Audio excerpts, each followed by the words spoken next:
What's going on YouTube? We're back here with another video on Chaos Zero Night, man. We're going to be talking about, is re-rolling worth it?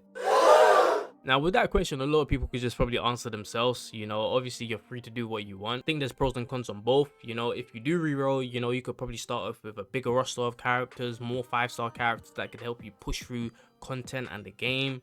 And potentially start off with characters that you really like in terms of character designs and kits. And obviously if you don't re-roll, you probably still could get lucky as someone that is re-rolling, plus you'll be further into the game because they're taking time to re-roll while you're just straight up playing through the game. You're probably going to be further in the story, further in level content, and you're going to be able to push early and experience things first before they do. But in my opinion, I usually don't re-roll in games, which is the funniest thing, right? Because I'm just the type of guy, let me just play the game, let me get straight into it, and let me go and just hope I get lucky and pull characters I want. But I think in this game I'm actually gonna re-roll, and the reason why I say that is because of the way how they did their beginner banner. Usually games, what they do in their beginner banner is you're guaranteed one 5-star character, and when you pull that 5-star character, that's your guarantee gone. But what CZN did in their beta was the guarantee was in the last multi. So no matter how many 5-stars you pull in the beginner banner before the last multi, you're still guaranteed that 5-star in the last multi. So for me, I know this is kind of a meme to say, it kind of changed everything. Because if they didn't have that, I wouldn't have rerolled. I would have straight up played the game, taken the 5-star that they gave and just played through the game.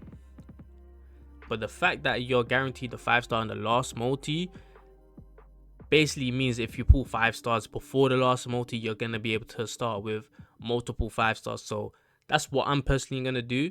Obviously you only get 20 pulls. Hopefully it's a bit more, playing through the tutorial, launch rewards, pre-reg rewards, whatever, right? Maybe some codes, who knows. But hopefully those 20 pulls are more. But what I'm going to personally do is probably have a couple accounts. If it's 20 pulls, do the 20 pulls on all those accounts and see what account, got 1 to 2 5-stars within the first 20 pulls, because then at least I'm guaranteed another 5-star in the last one, so I could potentially start off with multiple 5-stars, because that's kind of my goal. I want to start off with multiple 5-stars because I'm probably going to have a free-to-play account. I'm obviously not going to spend money, so I'm not going to be able to pull as much as other people. And obviously in turn-based games, especially with type-ins, sometimes it's best to bring this type of type-in to this battle. So me having a bigger roster because I'm re-rolling, it's gonna help me push through content, of course. And just having more characters, it just feels better if you get characters you like or characters that are really good. So yeah, that's what I think is worth re-rolling. Because so yeah, if you're gonna be a free-to-play player or a really low spender, I think re-rolling is definitely worth it. Because if you could start off with multiple 5-star units, then you could probably start saving and you don't have to start summoning in the beginner banner because you already pulled 3 5-star units.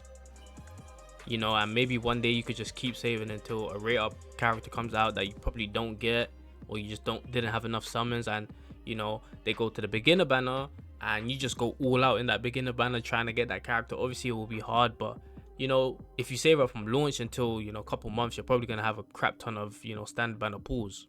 So that's also another thing I'm seeing is I could just start saving up from the start if I do start off with multiple 5-star units.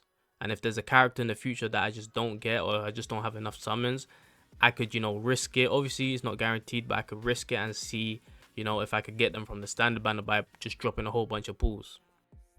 But yeah, overall it's going to be a short video, but I think it's definitely worth summoning, just because simply the way how they did their beginner banner. If the beginner banner stays the same, of course, then I think it's worth rerolling. If it doesn't, then hell no.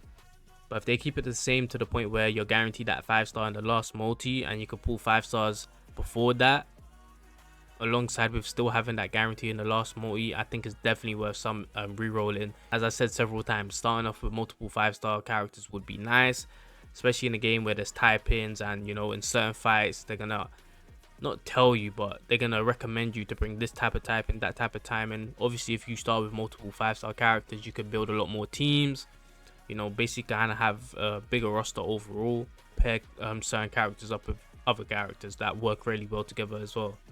Because this is also not your typical turn-based game. Is a deck building game where, you know, if you have characters whose cards work really well together, it's gonna be a big bonus. So you having multiple 5 stars, you know, could help with that, just because, you know, you're gonna have a bigger roster of characters, of course. So yeah, overall, in my opinion, I think it's definitely worth re-rolling because of the way how they did their beginner banner. That's gonna be it for me. Like, subscribe, run it up. I'll catch y'all in the next one. I'm out.